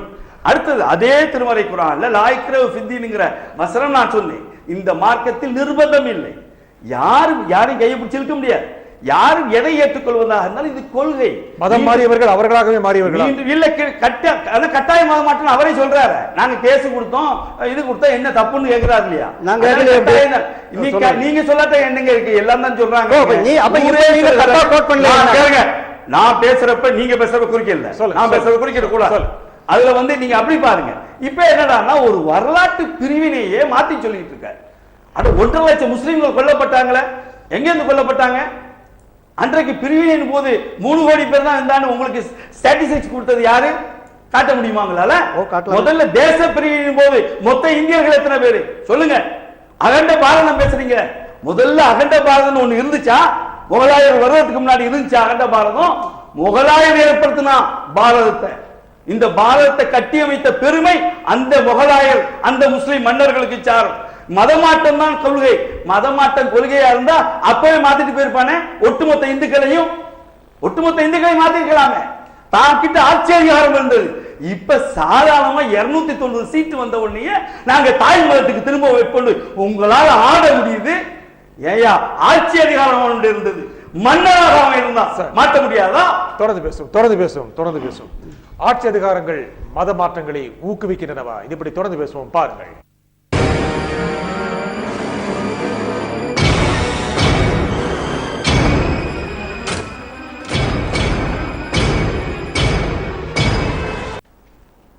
எதிரும் புதிரும் நிகழ்ச்சி தொடர்கிறது. ஆட்சி அதிகாரங்கள் மத மாற்றத்திற்கு காரணமாக அமைகின்றனவா? மத்தியில் பிஜேபி தலைமையிலான அரசு இருப்பதுதான் இதற்கு காரணம் என்று ஏன் எதிர்க்கட்சிகள் கூறுகின்றன? அதை யார் சாதகமாக பயன்படுத்துகிறார்கள், யார் அதை பாதகமாக பார்க்கிறார்கள்? இதை பற்றி பேசுவோம். திரு நகித்வன், மத்தியில் பிஜேபி தலைமையிலான அரசு இருக்கிறது. ஆகையால் பிஜேபி சார்ந்த, பிஜேபியோடு தோழமை கொண்ட அமைப்புகள் மத மாற்றத்தை துணிவாக செயல்படுத்துகின்றன என்று எதிர்க்கட்சிகள் குறை கூறுகின்றன. அந்த ஒரு நிலையை பயன்படுத்தி கொண்டுதான் சங் பரிவாரை சேர்ந்த சில அமைப்புகள் இது போன்ற நடவடிக்கையில் ஈடுபடுகின்றனவா, அல்லது மத மாற்றத்திற்கான விருப்பத்தை தெரிவிப்பவர்களை சாதகமாக பயன்படுத்திக் கொள்கின்றனவா? இந்த பிஜேபி தலைமையிலான இந்த ஆட்சி வர்றதுக்கு முன்னால இருந்தே கூட இந்த தாய் மதம் திரும்பும் நிகழ்ச்சிங்கிறது அங்கங்கே நடக்குது. நான் பார்த்துருக்கேன் சில இடங்களில். பட் இப்போ இந்த ஆட்சி வந்த பிறகு அவங்களுக்கு புது தெம்பு வந்திருக்கலாம், அதை மறுக்கவும் முடியாது. ஏன் என்ன ஒரு புது தெம்பு வந்திருக்காங்கன்னா ஆட்சி அதிகாரம் தனிப்பட்ட முறையில் இப்போ தானே பிஜேபி முதல்ல ஆட்சி வந்திருக்கு. அதனால் வந்து அந்த அந்த சங் பரிவாரம் மட்டும் இல்லை, சங் பரிவாரில் இல்லாத இந்து அமைப்புகள் எத்தனையோ இருக்குது. இவர் கௌதமன் சொன்ன மாதிரி இது இப்போ ஈடுபட்டிருக்க அமைப்பெல்லாம் சங் பரிவாரில் இருக்க அமைப்பு இல்லை. இந்த சங் பரிவாரங்கிறது ஒரு குறிப்பிட்ட 4-5 அமைப்புகள் தான். அது அல்லாத நிறைய இந்து அமைப்புகள் வெளியே உருவாகியிருக்கு. அவங்களுக்கு ஒரு புது தெம்பு வந்திருக்கலாம் மனசுக்குள்ளே. அதனால் இந்த அதிகாரம் ஒரு காரணமாகவும் இருக்கலாம். ஆனால் நான் மீண்டும் வலியுறுத்துவதெல்லாம், இவர்களெல்லாம் பெரிய குர்ஆனையும் பகவத்கீதையையும் பைபிளையும் கரைத்து குடித்து விட்டு இதில் உள்ள சாதக பாதகம், அது உயர்ந்து தாழ்ந்ததெல்லாம் எடை போட்டு பார்த்து மாறுபவர்கள் அல்ல. நான் அறிந்தவரை அன்றாட வாழ்வியல் பிரச்சனை உள்ளவர்கள் எங்காவது தீர்வு கிடைக்காத, இப்ப கட்சி மாறுறான்ல அது மாதிரிதான். சரி, நீங்க கட்சி மாறுறான் பாருங்க. சொன்னீர்கள் நீங்கள் இங்க ஒரே ஒரு விஷயம், ஜாதி மாறுறதுக்கு வழிவகை இல்லை அரசியல் சட்டத்தில். ஜாதி மாறலாம்ங்கிறதுக்கு வாய்ப்பு இருந்தா தினம் அதுவும் நடந்துகிட்டு இருக்கோம். சரி, ஜாதி நடந்துகிட்டு இருக்கோம். கட்சி மாறினா எப்படி சில சலுகைகள் பாதுகாப்பு கிடைக்குதோ அது மாதிரி இதுவும் அப்பப்போ பார்த்து மதம் மாறினால் சில சலுகை கிடைக்குமா அப்படிங்கிற அந்த அந்த சஞ்சலம் உள்ளவர்கள், அந்த சபலம் படைத்தவர்கள் தான் மாறுகிறார்கள் தவிர மற்றபடி உண்மையிலேயே அது ஈடுபாடு உடையவர்கள். இப்போ பாக்கர் சொன்ன மாதிரி இஸ்லாத்தில் உண்மையிலே ஈடுபாடு உடைய மாற மாட்டான், இந்து மதத்தில் உண்மையிலே ஈடுபாடு உடைய மாற மாட்டான். இப்போ என்னை போன்றவர்கள்லாம் பெரிய பெரிய அளவு மத நம்பிக்கை இல்லாதவர்கள். என்ன சொல்ல போனால் நாங்களாம் தமிழனை பொறுத்தவரை ஒரு தமிழனாக எங்களுடைய சமயம் அது மதம் என்று கூட சொல்ல முடியாது, சைவ சித்தாந்தம், சைவ சமயம் தான் அது. அது மதம் என்பதில் அப்புறம் பிற்காலத்தில் வைஷ்ணவமும் சைவமும் சேர்ந்து இந்த மதம் ஆக்கப்பட்டு இப்போ சொல்லப்பட்டிருக்கே தவிர, இப்போ ஈழத்தமிழர்கள்லாம் பார்த்தீங்கன்னா சைவ சித்தாந்தத்தில் ஊர்னவங்க அவங்கெல்லாம். அதனால் இந்த இந்த மதம் என்பது அவர் சொன்ன மாதிரி மார்க்கம், அது பொதுவாக சமயங்கிறது அப்படி தான். கியா பேசுவான் சொல்லுவார், இது ஒரு வழிமுறை, வாழ்க்கை முறையே தவிர இது ஒன்றும் பெரிய மற்றபடி இல்லை. இன்றைக்கு மதமாற்றம் நிகழ்வதெல்லாம் ஆட்சி அதிகாரம் அதெல்லாத்தையும் விட அன்றாட வாழ்வியல் பிரச்சனைகள், இங்கே போனால் தீர்க்க முடியுமா, அங்கே போனால் தீர்க்க முடியுமா அப்படிங்கிறதுக்காக நடந்துகிட்டு இருக்காது. ஆனால் இயக்கங்கள் அதற்காகத்தான் மதமாற்றம் செய்கின்றனவா? அவங்க இருப்பை காட்டிக்கொள்றதுக்காக பண்றாங்க. இப்போ வந்து ஒரு இருப்பை எதற்கு காட்டிக்கொள்ள வேண்டும்? நீங்கள் ஏற்கனவே கூறினீர்கள் எண்ணிக்கையை அதிகப்படுத்துவதற்காக. ஆமா, எண்ணிக்கை அதிகப்படுத்துவது என்பது அதிக அளவுக்கான அதிகாரம் பெறுவதற்காக. ஆமா, சரி, இப்படி என்றால் நீங்களே உங்களுடைய பேச்சினுடைய துவக்கத்திலே நீங்கள் கூறியது நமது நாட்டை பொறுத்த வரைக்கும் ஒரு சமூகம் பெரும்பான்மை பெற்றிருக்கிறது, இந்து சமூகம் பெரும்பான்மை பெற்றிருக்கிறது. இருந்தாலும் கூட அதனுடைய எண்ணிக்கையை அதிகப்படுத்த வேண்டும் என்று இந்து சமயத்தை சார்ந்தவர்களும் அந்த எண்ணிக்கையை அதிகப்படுத்த வேண்டும் என்று முஸ்லீம் மதத்தை சேர்ந்தவர்களும் ஏன் நினைக்க வேண்டும்? அது ஜனநாயகத்தில் அப்பதான் உங்களுக்கு உரிய இடம் கிடைக்கும். நீங்க அதிகமான பங்களிப்பு வேணும்னா அதிகாரத்திற்காகத்தான் மதம் மாற்றப்படுகிறது. நிச்சயமாக அதிகாரத்துக்காக தான், வேற எந்த நோக்கம் கிடையாது. அந்த அதிகாரம் யாருக்கு கிடைக்கிறது? மதம் மாறுபவர்களுக்கா? இல்ல, மதமா அந்த அரசியல் கட்சிகளுக்கு அவங்களுக்கு அதிகாரம் கிடைச்சா பாராட்டுக்குரியது. ஆனால் அதல்ல, இவர்களை காட்டி இவர்களுக்காக பரிந்து பேசுவவர்களாக காட்டிக்கொள்பவர்கள் அதிகாரத்தில் அமர்ந்து கொள்கிறார்கள், அவர்களுடைய எண்ணிக்கை அதிகப்படுத்திக் கொள்கிறார்கள். சரி, பிஜேபி மத்தியில் ஆட்சியில் இருக்கிறது. பிஜேபி சார்ந்த அமைப்புகள், பிஜேபி சாராத அமைப்புகள், சங் பரிவார அமைப்புகள், சங் பரிவார சாராத அமைப்புகள் கூட ஏன் மற்ற மதத்திலிருந்து மற்ற மதத்தில் இருப்பவர்களை தாய் மதத்துக்கு இழுக்க வேண்டும்? இங்க பிஜேபியால் அங்கீகரிக்கப்படாத இந்து இயக்கங்கள் நிறைய இருக்கு. உண்மை அதுதான். பிஜேபியால் அங்கீகரிக்கப்படாத இந்து இயக்கங்கள் நிறைய இருக்கு. அவங்களுக்கெல்லாம் ஒரு இருப்பு, நாங்க இருக்கோம்னு காட்டிக்கிறணும், பிஜேபி தங்களை மதிக்கணும், பிஜேபி தங்களை கூப்பிட்டு பேசணும் அப்படிங்கிறதுக்காகத்தான் நிறைய இந்து அமைப்புகள் இந்த வேலையில் பண்ணிட்டு இருக்காங்க. சரி சரி, திரு பாலகுதன், அரசியல் அதிகாரம் பெற வேண்டும், இதற்காகத்தான் மத மாற்றம் நிகழ்கிறதா? அரசியல் அதிகாரம் நான் ஒதுக்க மாட்டேன். இதில் அரசியல் அதிகாரம் கூடியும் கூட பாரத நாட்டை ஒன்று இஸ்லாமியர் கைப்பற்றணும், இல்லைன்னா முஸ்லீம்கள் கைப்பற்றணும்னு சொல்லி இது ரெண்டுமே முதல்ல என்ன பொறுத்தவரை இது ரெண்டும் மதம் கிடையாது, இது ரெண்டுமே ஒரு அரசியல் சக்தியாக நான் நினைக்கிறேன். நீங்கள் தெளிவுபடுத்த வேண்டிய இஸ்லாமியர்கள் முஸ்லீம்கள் ரெண்டு பேரை சொன்னீர்கள். இஸ்லாமியர்களும் கிறிஸ்தவர்களும் அரசியல் சக்தியாக ஒன்று. ரெண்டாவது என்ன அப்படின்னு சொன்னா, நான் வரலாற்றை திரிப்பதாக நம்ம பாக்கர் அவர்கள் சொல்றார்கள். இதுல ரெண்டு விஷயம். 1941 தொடர்ச்சியாக முஸ்லீம் லீகோடு எல்லா தீர்மானத்திலையும் தனிநாடு வேண்டும் என்று போட்டது அப்பொழுது ஜின்னா தான் அதற்கு தலைவராக இருந்தார். ஜின்னா எப்பொழுது இதுக்கு அழுதாருன்னு சொல்லக்கூடிய ஒரு இதை அவர் சொல்றாரு. 1941 தொடர்ச்சியா எல்லா வருஷமும் முஸ்லீம் லீக் தீர்மானத்தில் தனிநாடு கோரிக்கை வருகிறது. இது எல்லாத்தையும் விட பக்கத்தில் நம்ம ஐயா நகைமுகன் ஐயா இருக்காங்க. இவர் அடிக்கடி பெரியாரை பற்றி சொல்லக்கூடியவர். பெரியார் சொல்லக்கூடிய இந்த வார்த்தையை நான் இப்போ உங்களுக்கு இந்த இடத்துல கோடிட்டு காட்ட விரும்புகிறேன். இது விடுதலை பத்திரிகையில் 5/11/48 வெளிவந்தது. இதில் என்ன தெளிவாக சொல்றாருன்னா, ஜின்னா சாஹிப் ஒரு காலத்தில் முஸ்லிம்கள் யாரும் வேறு கட்சியில் சேரக்கூடாது என்று கூறினார் என்றால் அதற்கு அர்த்தம் இருந்தது. முஸ்லிம்களின் லட்சியமான பாகிஸ்தானை அடைய எல்லா முஸ்லிம்களும் ஒரே கட்சியில் கீழிருந்து வேலை செய்ய வேண்டும் என்பதற்காக அபிதம் சொல்லி இருந்தார். அப்பொழுது நானும் முஸ்லீம் கட்சியில் இருந்தேன். பாகிஸ்தான் பெற்றாகிவிட்டது. எனவே அவர் கூறியது காலாவதி ஆகிவிட்டது, லிமிடேஷன் பார் ஆகிவிட்டது. இது ஈவேரா விடுதலையில் சொன்னது. இதுக்கு முன்னாடி 1941 யார் வேணாலும் இன்னைக்கு இன்டர்நெட்ல போய் பாருங்க. 1941 இவ்வளவு வருஷமாக முஸ்லீம் லீகோட தீர்மானத்தில் தனிநாடு கோரிக்கை இருந்துதா? காந்தி அழுதார்னா காரணம் இருக்கு. ஏன்னா தனிநாடாக பிரியக்கூடாதுன்னு சொன்னவர் மகாத்மா காந்தி, பிரிக்க வேண்டும் என்று சொன்னவர் ஜின்னா, அதுவும் மதத்தின் அடிப்படையில் செய்ய வேண்டும் என்று சொன்னவர் ஜின்னா. ஆக இந்த மதம் மாற்றம் என்பது இந்த நாட்டை சின்ன பின்னமாக்குவதற்காக நடத்தப்பட்டது. இரண்டாவது, இஸ்லாமிய மன்னர்கள் வருவதற்கு முன் இந்தியா என்ற ஒரு இதே கிடையாது அப்படின்னு சொல்ற. இயேசுநாதர் இருக்கிறதுக்கு 300 வருஷம் முன்னாடி, அதாவது இவர் சொல்லக்கூடிய இஸ்லாமிய மன்னர்கள் ஆள்வதிலிருந்து கிட்டத்தட்ட 1700-800 வருஷத்துக்கு முன்னாடி இருந்த மெகஸ்தனீஸுக்குள்ள புத்தகத்துக்கு அவர் எழுதி வச்சிருந்த பேர் இண்டிகா. அதுல அவர் இந்த நாட்டின் விஸ்தீரணத்தை சொல்லும் போது இந்த பக்கத்து இந்த மலையிலிருந்து இதுவரை உள்ளதுன்னு சொல்லி இண்டிகாங்கிறத 3rd century BC-ல எழுதுறார். அப்போ ஒரு நாடே இல்லாமல் அப்படி ஒரு பேர் வந்திருக்க முடியுமா? ஒண்ணு முதல்ல அது தப்பு.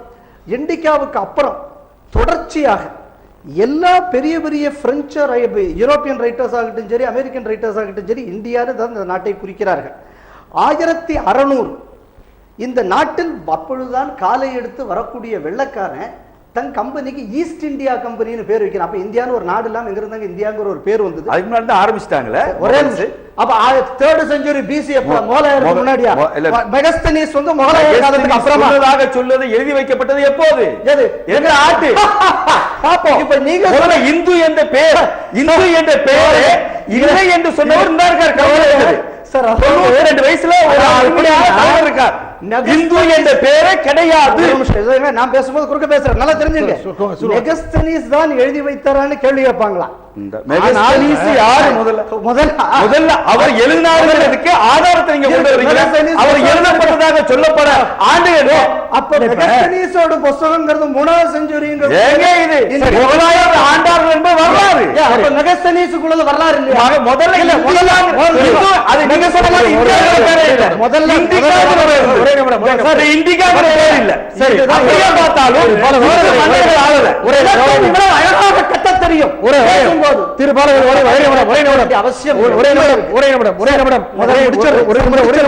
அதனால வரலாற்று திரிபுவாதத்தை வைத்து பேசிவிட்டு எம்மேல அந்த பழியை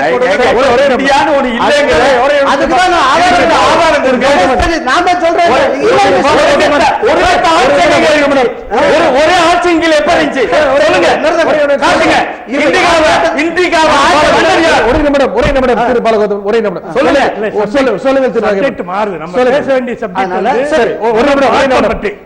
மாற்ற முயற்சிகள் பற்றி தான்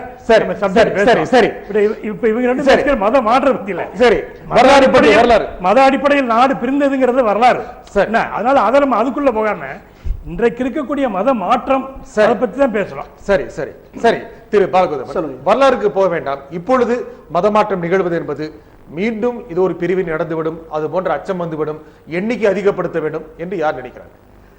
சார், இன்னைக்கு நடந்த இந்த 130 குழந்தைகளோட கொலை, இப்போ ஒரு காலேஜில் இப்போ பெஷாவரில் நடக்கக்கூடிய சம்பவங்கள், சிரியா ஈராக் போன்ற நாடுகளில் நடக்கக்கூடிய விஷயங்கள், இது எல்லாமே ஒரு விஷயத்தை நமக்கு தெளிவாக காட்டுகிறது. என்ன அப்படின்னு சொன்னால், அடிப்படை வாதத்தை மையமாக வைத்து ஒரு சமயம் என்பது எந்த நாட்டிற்கும் ஆபத்தானது எங்கக்கூடியதுக்கு இதெல்லாம் ஒரு உதாரணங்க. சரி, இது யாருக்கு இது பிரச்சனை அப்படின்னு சொன்னா இந்த நாட்டை சேர்ந்தவர்களுக்கு பிரச்சனை. இது மதம் மாற்றம் ஏன், இது பின்னணியில் ஏன் மதம் மாற்றம் என்பது நியாயப்படுத்தப்படுகிறது? தாய் மதத்துக்கு திரும்புவது என்பது ஏன் நியாயப்படுத்தப்படுகிறது? தாய் மதத்துக்கு திரும்புறதுங்கக்கூடியதை எதுக்கும் நியாயப்படுத்த வேண்டிய அவசியம் முதல்ல இல்லை. முதல்லயே நம்ம ஐயா ஒரு விஷயம் சொன்னாங்க, நாங்கள் திராவிட சமயத்தை சார்ந்தவர்கள், அதாவது சைவ சமயத்தை சார்ந்த தமிழ் சமயத்தை சார்ந்தவர்கள். இப்ப இந்த சைவ சித்தாந்தம் என்பக்கூடியதை காஷ்மீர்லயும் சில பிரிவினர் பின்பற்றுகிறார்கள், இந்த சைவ சித்தாந்தத்தை மகாராஷ்டிராலையும் பின்பற்றுகிறார்கள், இந்த சைவ சித்தாந்தத்தை மத்திய பிரதேசத்திலும் பின்பற்றுகிறார்கள். அப்ப இந்த சைவ சித்தாந்தத்தை சேர்ந்தவர்கள் தமிழர்கள் மட்டும்னு நான் ஒரு அடைக்குள்ள என்னால் அடைக்க முடியாது. இந்த சைவ சித்தாந்தமோ வைஷ்ணவ சித்தாந்தமோ இதெல்லாம் இங்க பேச்சில்லை. முதல்ல இந்த நாட்டின் கலாச்சாரத்தை பிரதிபலித்து இந்த நாட்டின் வாழ்க்கை முறையோடு ஒட்டி இருக்கக்கூடிய சமயத்திலிருந்து என்று ஒரு பிரச்சனை வந்ததோ அப்பதான் இந்த தேசத்துல பிரிவினை என்பது ஏற்பட்டது. நேரடியாக சொல்லுங்கள், இந்துக்கள் எண்ணிக்கை அதிகமாக வேண்டுமா? கண்டிப்பா. எப்படி? ரெண்டே விஷயம். இந்துக்கள் எண்ணிக்கை அதிகமாக வேண்டும்ங்கிறதுக்கு ஒரே ஒரு காரணம் என்ன சொல்றேன்னா, இந்த நாட்டில் எங்கெங்கெல்லாம் இந்துக்களின் பெரும்பான்மை குறைந்ததோ அங்கெல்லாம் தான் இன்னைக்கு இந்த நாட்டில் தனிநாடு கோரிக்கை வந்து கொண்டிருக்கிறது. அதற்காக இந்த நாடு ஒவ்வொரு மாகாணமும் இந்த நாட்டில் இந்துக்கள் பெரும்பான்மையாக இருந்து ஆக வேண்டும். அது இப்பொழுது பெருக வேண்டும் என்று நினைக்கிறீர்களா? ஆமா, ஆகணும்னு சொன்னா பெரியதானே ஆகணும், பெருக வேண்டும். ஆமா, சந்தேகமே இல்லை.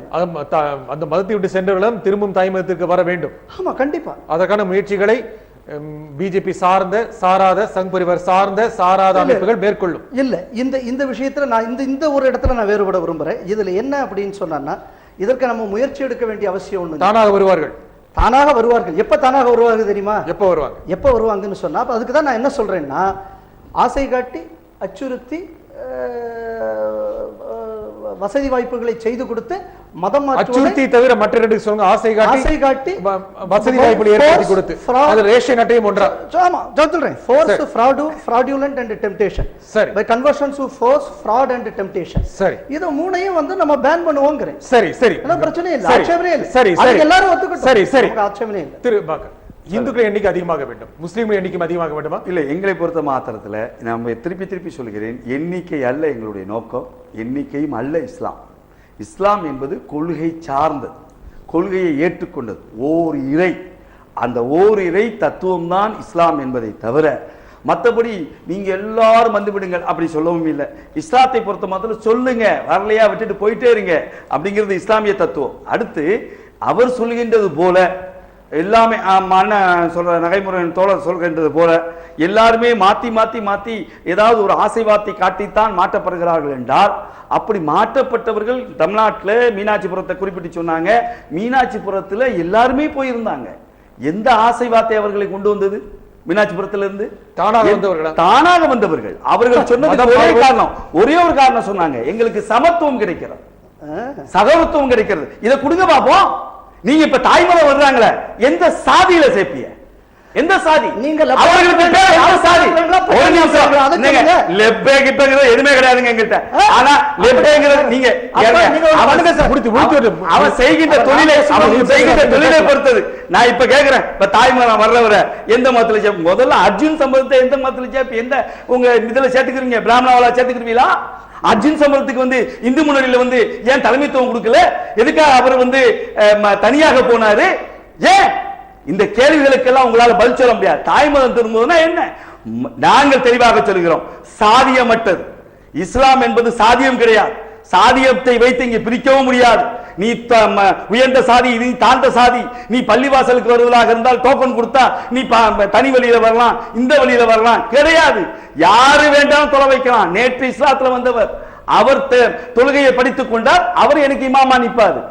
அவர் தலித்திலிருந்து வந்திருப்பாரு. யாராக இருந்தாலும் சரி, எனக்கு முன்னின்று அவர் தொழுகை நடத்துவார். அவரை ஏற்றுக்கொண்டு நான் பின்னாடி நிற்பேன். நான் பரம்பரை முஸ்லீமா இருப்பேன். ஆனா அதை பத்தி இல்லை. இந்த சமத்துவமும் இந்த சகோதரத்துவமும் இதுதான் இஸ்லாத்தை நோக்கி வர வைக்கிறதை தவிர, நீங்கள் சொல்ற காசும் பணமும் பொருளும் கேசும் அடுப்பும் இதை வர வைப்பது இல்லை. அது அப்படி வர்றவன் எவனும் வரவும் மாட்டான். சரி, தொடர்ந்து பேசும். மதமாற்ற தடை சட்டம் தேவையா? கட்டாய மதமாற்ற தடை சட்டம் தேவையா? இது எந்த அளவுக்கு ஒரு சிறப்பான சூழலில் உருவாக்கும்? யார் இதை ஆதரிப்பார்கள், யார் இதனை எதிர்ப்பார்கள்? இப்படி தொடர்ந்து பேசுவோம், பாருங்கள்.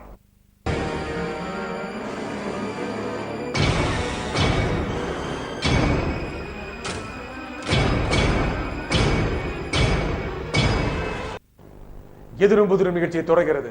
கட்டாய மதமாற்ற தடை சட்டம் தேவையா? யார் இதற்கு ஆதரவு தருவார்கள், யார் இதற்கு எதிர்ப்பு தெரிவிப்பார்கள்? இதை பற்றி பேசுவோம்.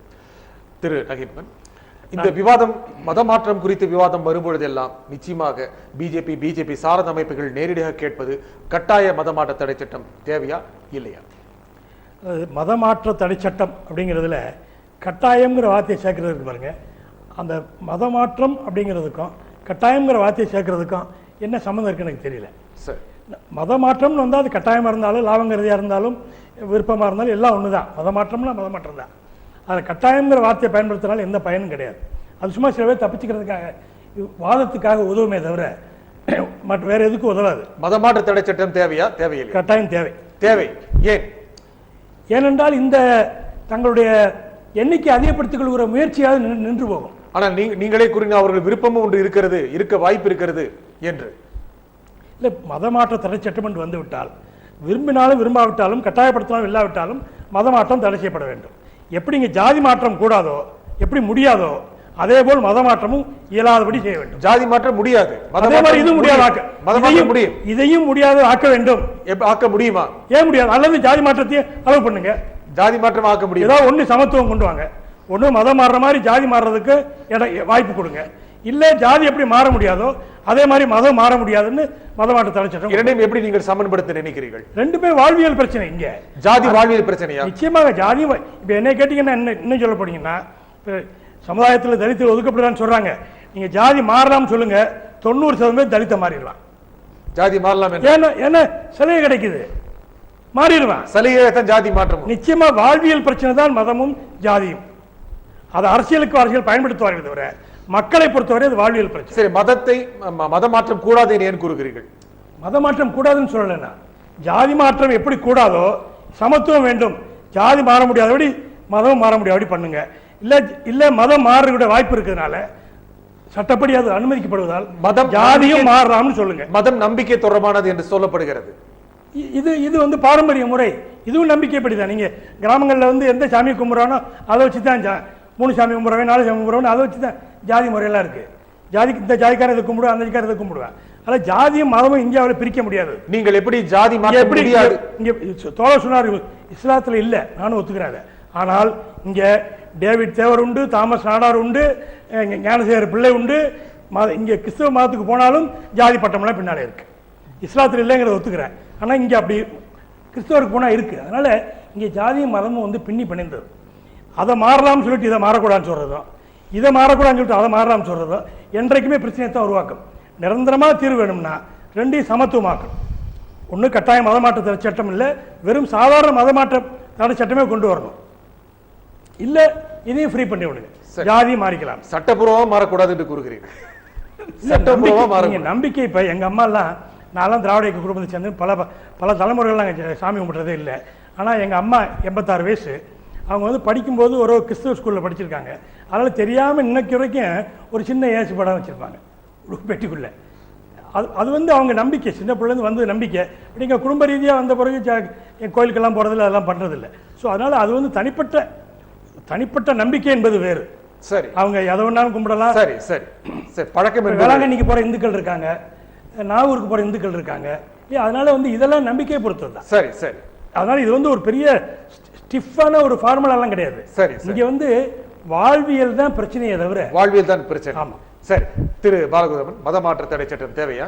தேவை. அதுக்கு முன்னாடி நான் 2-3 விஷயத்துக்கு முதல்ல தெளிவுபடுத்திட்டு அதுக்குள்ளே போனால் நல்லா இருக்கும்னு நினைக்கிறேன். ஏற்றத்தாழ்வுகள் இருப்பதனால் மதமாற்றம் நடக்கிறதுன்னு சொல்லி பாக்கரவர்கள் சொன்னாங்க. அதே கூட என்ன அப்படின்னா, ஏன் அர்ஜுன் சம்பத் என்று தனியாக இருக்கிறார், ஏன் தனியாக போனார் ஒரு இதே கேள்வியை கேட்குறேன். ஏன் டிஎன்டிஜையும் ஐஎன்டிஜையும் பிரிஞ்சு போச்சு?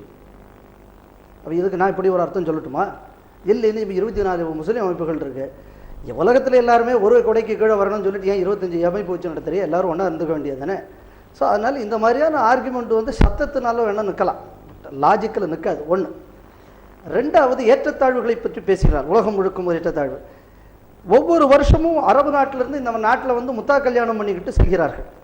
பேப்பரில் எல்லாமே நிறைய கேசஸ் ரிப்போர்ட் ஆகுது. இதுவரை எத்தனை பேர் இங்கேருந்து அரபு நாட்டில் போய் முத்தா கல்யாணம் பண்ணிட்டு இந்த நாட்டுக்கு வந்திருக்காங்க சொல்லுங்கள். ரெண்டாவது, எனக்கு தெரிந்த முஸ்லீம், என் கூட நிறைய படித்த முஸ்லீம் நண்பர்கள் நிறைய உண்டு. அதில் சில உருது பேசக்கூடிய முஸ்லீம்கள் இருப்பாங்க. அவங்களுக்குள்ள சில மசூதிகளில் இந்த தமிழ் பேசுகிற முஸ்லீம்கள் போகாதவர்களும் உண்டு. எனக்கு தெரிஞ்சு என் கூட இருக்கக்கூடிய நண்பர்களே இருக்குது. அதனால் ஏற்றத்தாழ்வற்ற சமயம் இஸ்லாம்கக்கூடியது வந்து முதல்ல ஏற்றுக்கொள்ள முடியாதது, நம்பர் 1. ரெண்டாவது, அது அப்படி இருக்குமே ஆனால்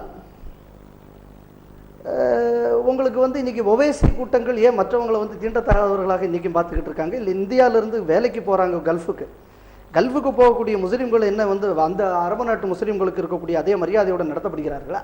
அதுவும் கிடையாது. ஏன்னா நானும் பல நாடுகளுக்கு தொழில் சம்பந்தமாக போயிட்டு தான் வரேன். மொத்தம் எல்லா இடத்திலும் ஏற்றத்தாழ்வு இருக்குது என்று நீங்கள் ஏற்றுக்கொள்கிறீங்க. ஒரே ஒரு விஷயம், ஏற்றத்தாழ்வு ஏதோ இந்து மதத்தில் இருக்கிறதுனால இங்கிருந்து அங்கே போறாங்கக்கூடிய வாதம் இருக்க, சரி, அந்த வாதமே முதல்ல தவறு. ரெண்டாவது, நகைமுகங்களே கூறுகிறீர்கள் ஏற்றத்தாழ்வு இருக்கிறது என்று. இருக்கு சார், இல்லைன்னு நான் மறுக்கல, உண்மை. Calling a spade is not a wrong, it's not nothing wrong in that. இருக்கு, இந்த ஏற்றத்தாழ்வுகள் களையப்பட வேண்டும் நான் நம்புறேன்.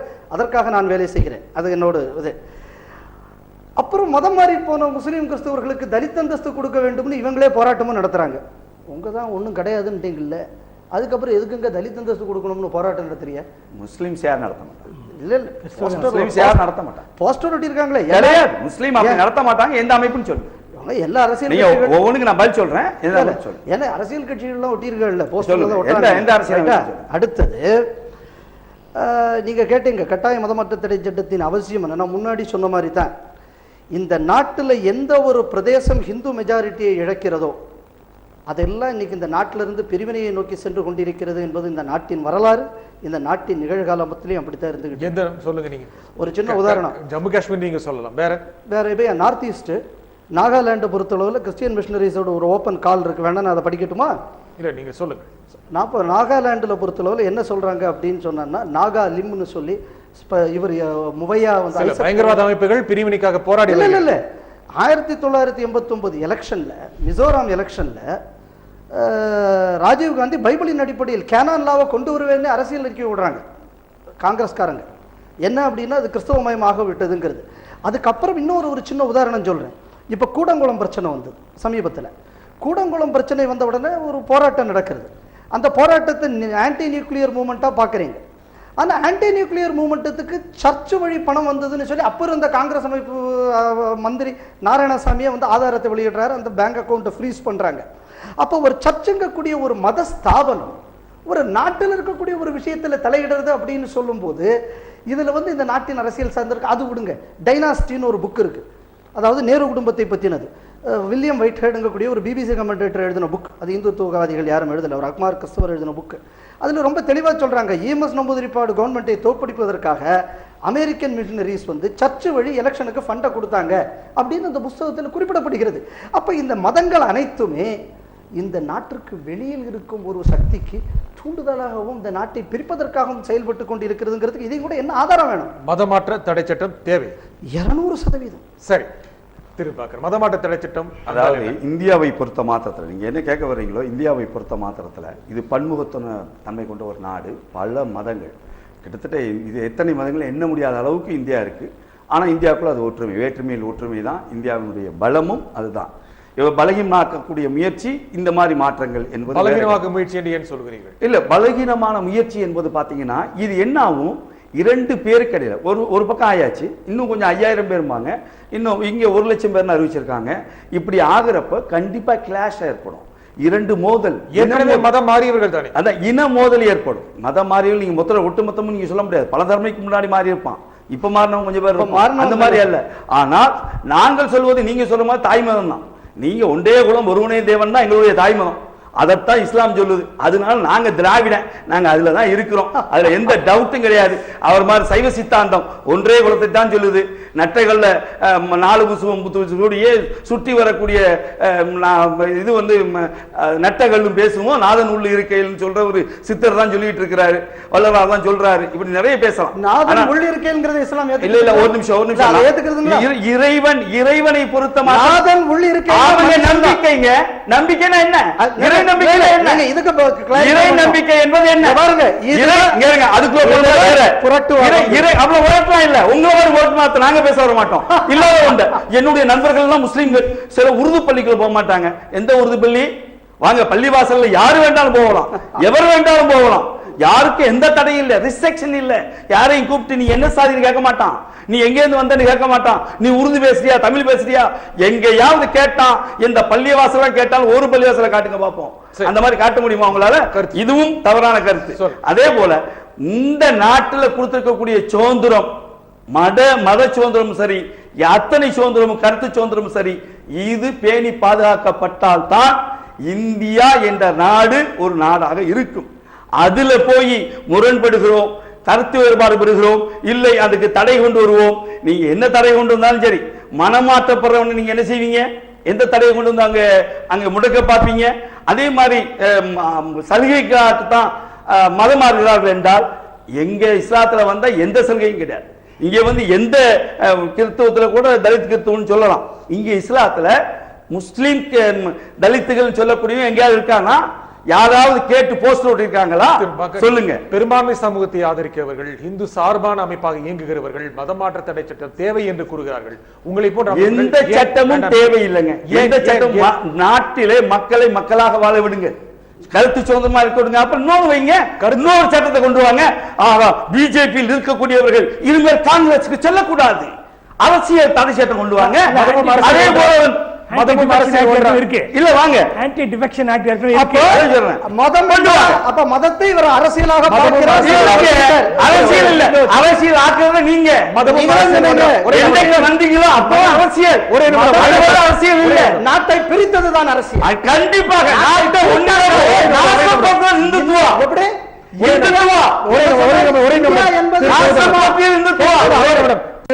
பிரிவினைவாதத்தை மதமும் அரசியல் ஒன்றா இல்லை? கண்டிப்பாக நீங்க அரசியலையும் மதத்தையும் பிரிக்க முடியாது. பிரித்தால் பிரச்சனை. பிரிக்க முடியாத, பிரிக்க கூடாது. எங்க இஸ்லாத்தை பொறுத்த மாத்திரத்தில் ஆட்சி அதிகாரமும் நம்பிக்கையும் ஒன்றாகத்தான் இருக்கிறார். முகமது நபி வந்து இறை தூதராகவும் இருந்தார், ஆட்சியாளராகவும் இருந்தார். இரண்டும் மத நம்பிக்கை கொண்டவர்கள் ஆட்சிக்கு வந்து விட்டார்கள் ஏன் நீங்கள் குறை கூறுகிறீர்கள்? தப்பே கிடையாது, நாங்க சொல்லலையே, நாங்க யாரையுமே சொல்லலையே. நீங்க வந்ததுக்கு அப்புறம் தான் இந்த மத மாற்றத்தை பண்ணுவோம், இத்தனை லட்சத்தை பண்ணுவோம் அப்படி நீங்க சொல்றீங்க.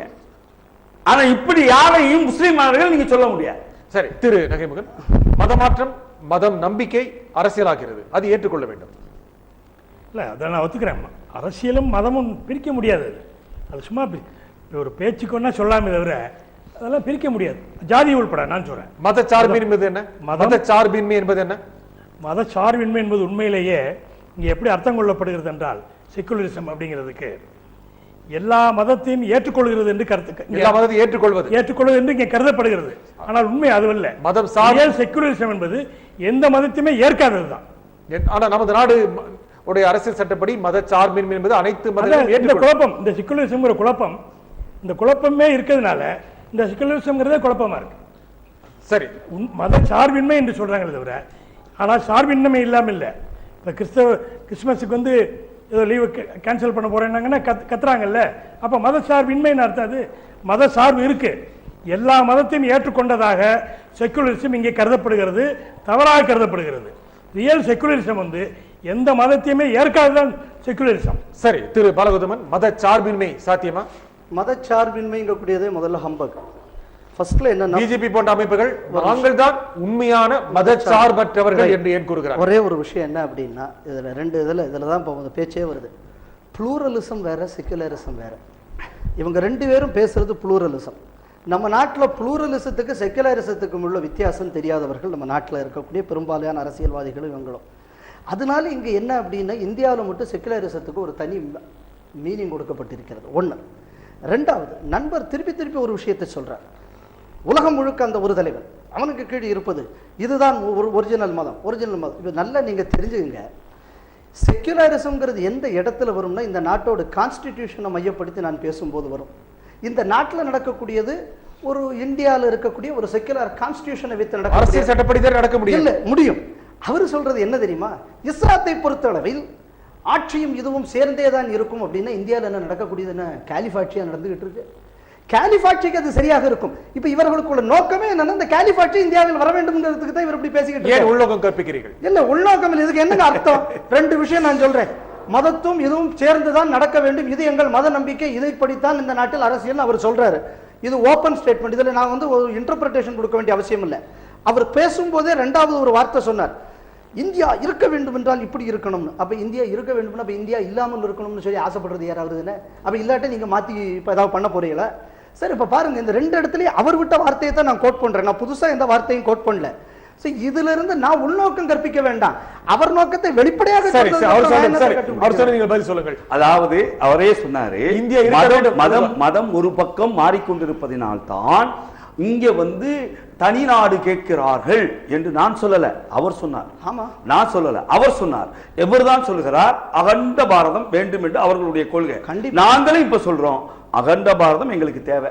அன்றைக்கு முகலாயர்கள் ஆண்ட பாரதத்துல பாகிஸ்தான் இருந்துச்சு, பங்களாதேசம் இருந்துச்சு. அவன் முகலாயர் வந்து ஆப்கானிஸ்தான் தான் வந்தான், அவனையும் சேர்த்துக்கிறீங்க. எல்லாத்தையும் சேர்த்து இப்ப அகண்ட பாரதமா மாத்துவோம் வாங்க, நல்லபடியா மாத்துவோம். மாத்திட்டோம்னா அப்ப என்ன இருக்குங்கிறத பாத்திரலாம். ஒண்ணு நான் சொல்வது என்ன இருக்கு என்ன கூறுங்கள். உண்மை இருக்கும், உண்மை இருக்கும், நேர்மை இருக்கும், சத்தியம் இருக்கும். எப்படி இருக்கும்? சாதியம் இருக்காது, சாதியம் இருக்காது, ஏற்றதாழ்வு இருக்காது, ஏற்றதாழ்வற்ற நிலை ஏற்படும், அத்தனையும் வரும். சாதிய ரீதியாக இன்றைக்கு கொண்டு வந்து வச்சிருக்காங்க இல்லையா, சாதியம் இருக்காது. சரி, கண்டிப்பா. சரி, எதுக்கு சார் போட்டாங்க?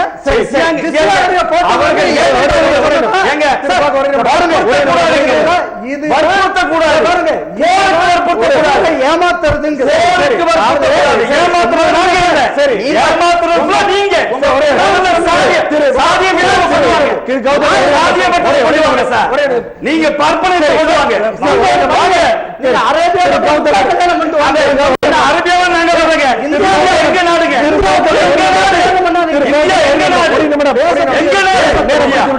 தேசபக்தி எங்களுக்கு நீங்க சொல்லாதீங்க. சுருக்கமா சொல்லுங்கள். ஒரே வரியில் சொல்லுங்கள். சொல்றபடி ஆப்கானிஸ்தான் வரைக்கும் சேர்ந்தா முஸ்லிம்கள் வந்து ஈக்குவல் ஆயிருவாங்க அல்லது அதிகமாயிருவாங்களே தவிர இந்துக்கள் எண்ணிக்கை குறைஞ்சு போகுமே தவிர இந்த பிரச்சனையே தீர்ந்து ஒரு ஈக்குவல் ஆயிரு போல. இந்த பிரச்சனை இந்துக்கள் தீர்ந்து விடுவார்கள். அதுதான் புரிஞ்சுக்கணும். நீங்க வார்த்தைகளை பாருங்க, தீர்ந்து விடுவார்கள், அழிந்து விடுவார்கள். நான்